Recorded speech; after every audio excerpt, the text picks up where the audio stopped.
നിളയും മുകിലും.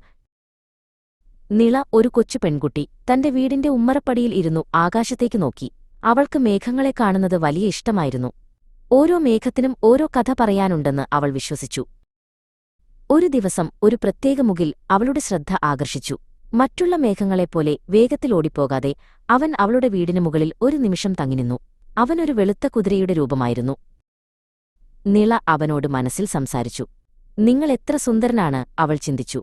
"നിങ്ങളിവിടെത്തന്നെ നിൽക്കുമോ?" മറുപടിയായി ആ മുകിൽപതിയെ ഒരു പുഞ്ചിരി പോലെ ഒരു രൂപം മാറ്റി.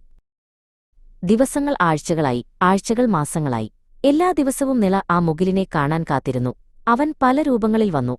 ചിലപ്പോൾ ഒരു പക്ഷിയായി, മറ്റു ചിലപ്പോൾ ഒരു കപ്പലായി. നിള അവനെ പ്രണയിച്ചു. മാഞ്ഞുപോകുന്ന ഒരു സ്വപ്നത്തെ പ്രണയിക്കുന്നതുപോലെ അവൾ ആ മുകിലിനെ പ്രണയിച്ചു. അവനൊരു മഴയായി താഴെയിറങ്ങി വന്നാൽ അവൾ അവനെ തൊടാൻ കൊതിച്ചു. ഒരു ദിവസം ആകാശമിരുണ്ടു. കാറ്റ് ശക്തമായി വീശി. നിളയുടെ ഹൃദയം വേഗത്തിൽ മിടിച്ചു. "ഇത് എന്റെ മുകിലാണ്," അവൾക്ക് തോന്നി. "അവൻ എന്നെ കാണാൻ വരികയാണ്." പക്ഷേ ആകാശം കൂടുതൽ ഇരുണ്ടു. ഇടിമിന്നൽ വന്നു. ശക്തമായ മഴ പെയ്തു. മുകിൽ ഒരു വലിയ മഴയായി ഭൂമിയിലേക്കിറങ്ങി വന്നു. പക്ഷേ നിളയ്ക്ക് അവനെ തിരിച്ചറിയാൻ കഴിഞ്ഞില്ല. മഴ തോർന്നപ്പോൾ ആകാശം തെളിഞ്ഞു. മുകിൽ പോയിരുന്നു.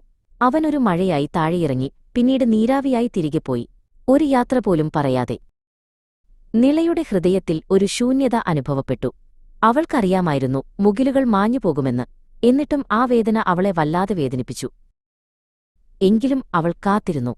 എന്നെങ്കിലും ഒരു ദിവസം ആ മുകിൽ ഒരു പുതിയ രൂപത്തിൽ, ഒരു പുതിയ കഥയുമായി തിരികെ വരുമെന്ന് അവൾ വിശ്വസിച്ചു.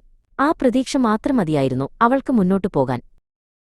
എങ്കിലും അവൾ കാത്തിരുന്നു. എന്നെങ്കിലും ഒരു ദിവസം